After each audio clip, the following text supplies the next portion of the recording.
Baik, bismillahirrahmanirrahim. Assalamualaikum warahmatullahi wabarakatuh. Kita lanjutkan perkuliahan kita. Ya, topik dari perkuliahan kali ini adalah strategi pemasaran. Saya mengambil materi ini dari internet dengan sumbernya adalah sebagai berikut. Baik, masuk ke subtopik apakah pemasaran?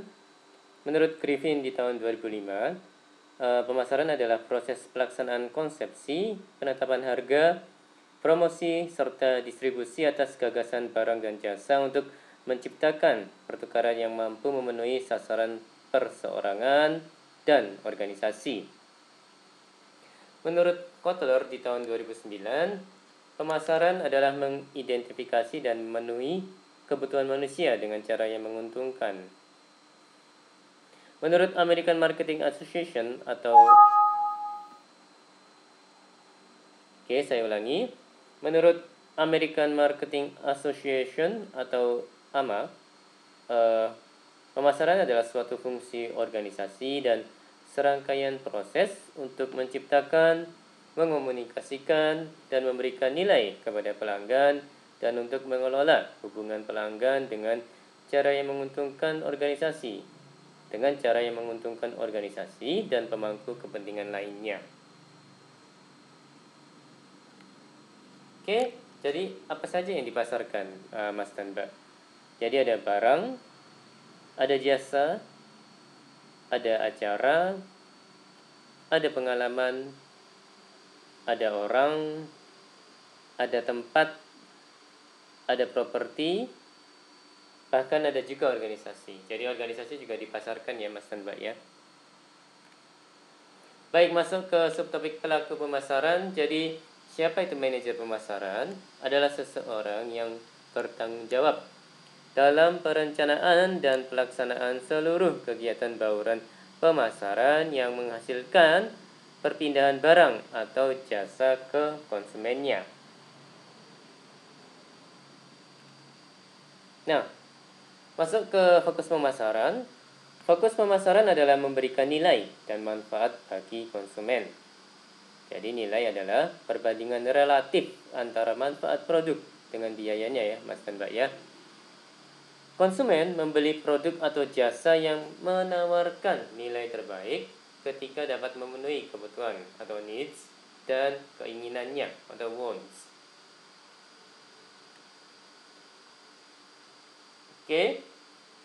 Masuk ke subtopik lingkungan pemasaran. Jadi ini ada gambar ya Mas dan Mbak ya. Yang di tengah adalah perusahaan. Jadi perusahaan memiliki rencana, memiliki strategi dan juga memiliki atau melakukan keputusan ya, membuat keputusan. Jadi di lingkungannya, di sekitarnya ada persaingan, ada politik dan hukum, ada sosial dan budaya, ada teknologi, ada ekonomi. Jadi kalau ya slide ini menjelaskan tentang lingkungan pemasaran. Jadi mungkin bisa diartikan sebagai lingkungan dari perusahaan itu sendiri ya Mas dan Mbak ya. Masuk ke tipe-tipe persaingan. Jadi ada 3 poin di slide ini. Yang pertama adalah produk substitusi, yang kedua adalah persaingan merek, dan yang ketiga adalah persaingan internasional.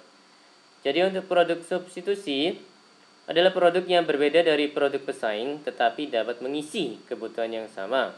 Contoh adalah gulaku dan gula jagung tropicana. Untuk yang persaingan merek terjadi pada produk atau jasa yang serupa. Contoh, jasa audit akuntansi. Untuk persaingan internasional menyandingkan produk-produk pelaku pemasaran domestik terhadap asing. Jadi contohnya Lion Air dan Air Asia ya Mas dan Mbak ya.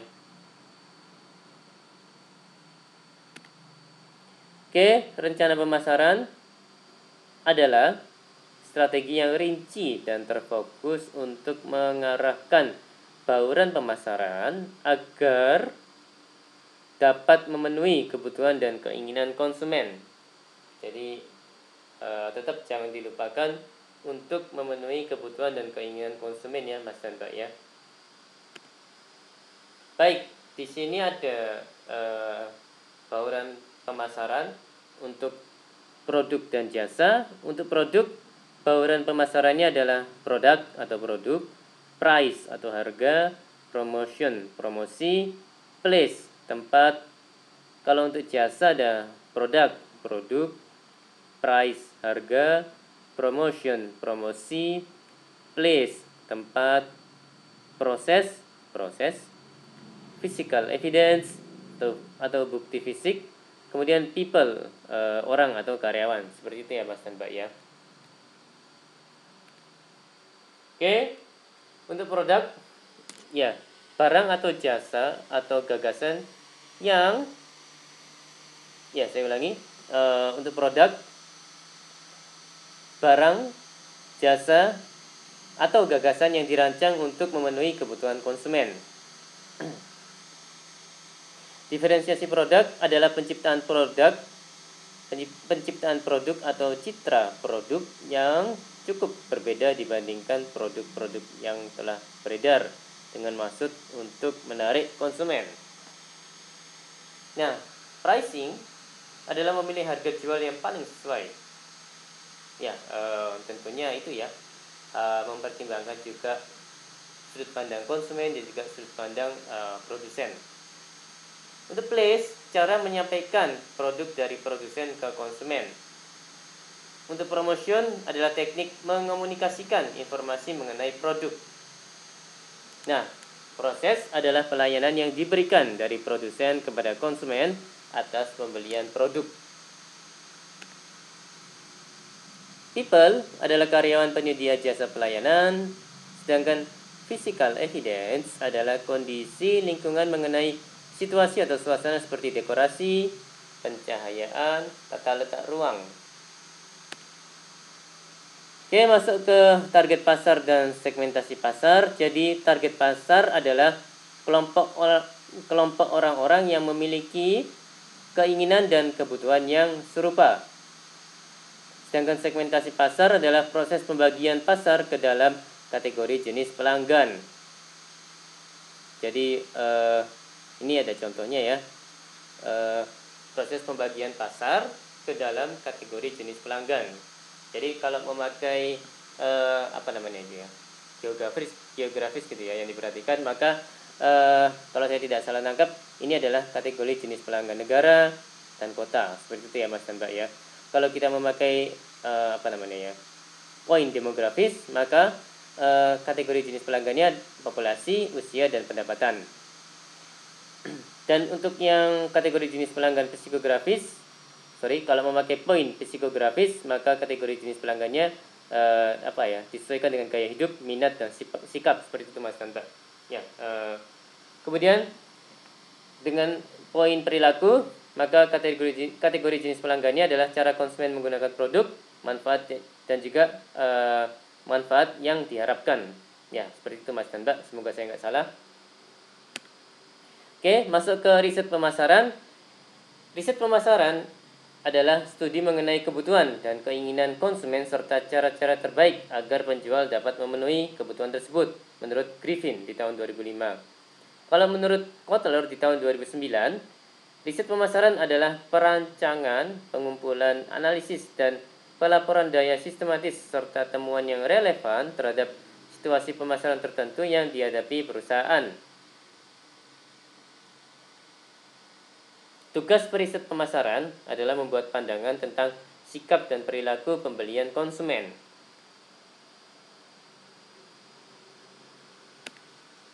Oke, ini masih terkait dengan riset pemasaran. Jadi ada beberapa komponen. Ini yang paling atas adalah pihak berkepentingan, ada konsumen, ada karyawan, ada investor, ada pemasok. Kemudian yang sebelah kanan ini adalah faktor lingkungan, ada ekonomi, teknologi, persaingan, politik, dan hukum, sosial, dan budaya. Sedangkan untuk yang ini, yang bawah adalah keputusan pemasaran, segmentasi, pilihan pasar sasaran, rencana pemasaran, sasaran kinerja.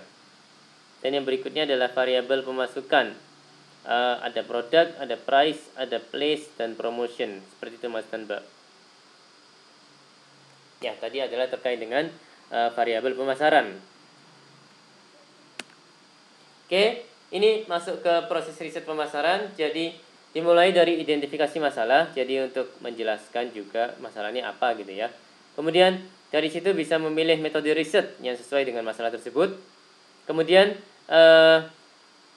ya setelah metodenya terpilih, maka lanjut ke mengumpulkan data. Misalnya kalau metode riset yang dipakai adalah kuantitatif, maka pengumpulan datanya bisa dilakukan misalnya dengan kuesioner. Nah, setelah dapat data, ya kalau contoh tadi, kalau penjelasan tadi menggunakan kuesioner, maka data tersebut dianalisis, atau dengan kata lain menganalisis data. Nah, kalau contohnya tadi menggunakan data yang dihasilkan dari kuesioner, seperti itu Mas dan Mbak. Kemudian setelah menganalisis data dalam mempersiapkan laporan, jadi memang ada laporan, ya ada pendahuluan dan lain sebagainya ya Mas dan Mbak ya. Kemudian setelah ada laporan gitu ya, setelah mempersiapkan laporan, tentunya setelah selesai membuat laporan, maka mengambil keputusan ya, proses pengambilan keputusan dilakukan, seperti itu Mas dan Mbak. Oke, metode riset. Kalau di slide ini ada 3, ada observasi, ada survei, ada diskusi kelompok. Jadi untuk yang observasi adalah teknik riset pemasaran yang dilakukan dengan mengumpulkan data baru dengan meneliti pelaku yang relevan untuk mengamati atau meneliti ketika konsumen membeli produk. Dan teknik riset pemasaran dengan menggunakan kuesioner atau wawancara kepada konsumen itu disebut dengan survei Mas dan Mbak. Jadi kalau nanti Mas dan Mbak menggunakan kuesioner gitu ya, atau wawancara kepada konsumen pada saat melaksanakan tugas, baik tugas kuliah ataupun tugas akhir gitu ya, maka itu disebut dengan survei. Dan yang berikutnya adalah diskusi kelompok. Teknik riset pemasaran dengan kelompok konsumen berkumpul di satu tempat untuk mengemukakan permasalahan dan diminta untuk membahasnya. Jadi kalau bahasa kerennya adalah focus group discussion ya, FGD Mas Hendra.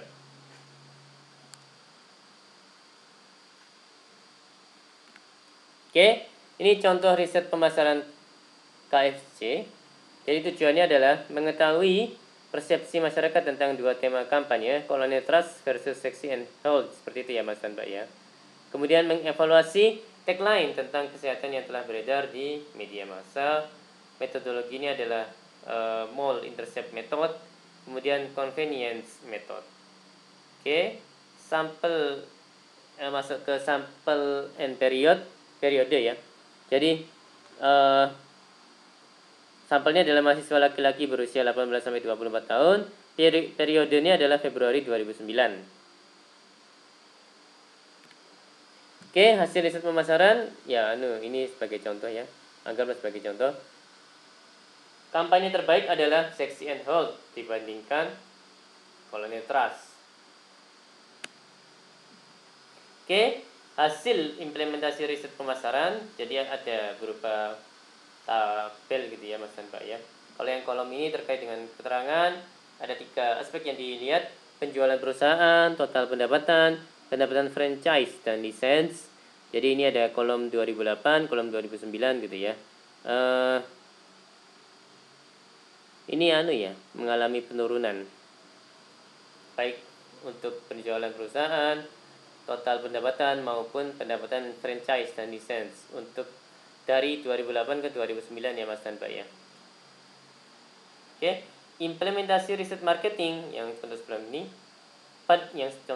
ini, pada tahun 2009 tidak terlalu berpengaruh terhadap tingkat penjualan dari KFC, bahkan menunjukkan penurunan. Hal ini kemungkinan dikarenakan kesalahan dalam implementasi hasil riset atau kesalahan dalam riset itu sendiri. Oke, masuk ke perilaku konsumen. Perilaku konsumen adalah studi mengenai proses keputusan konsumen dan yang mendorong mereka membeli dan mengonsumsi produk atau jasa. Nah, sedangkan loyalitas merek, ya, pola pembelian konsumen secara rutin karena merasa puas terhadap produk atau jasa tertentu. Ya, karena merasa puas terhadap produk atau jasa tertentu.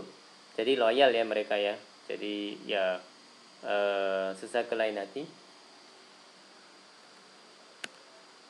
Oke, faktor mempengaruhi perilaku konsumen. Jadi di sini ada 4 ya. Pengaruh psikologis, ada motivasi, persepsi, dan sikap.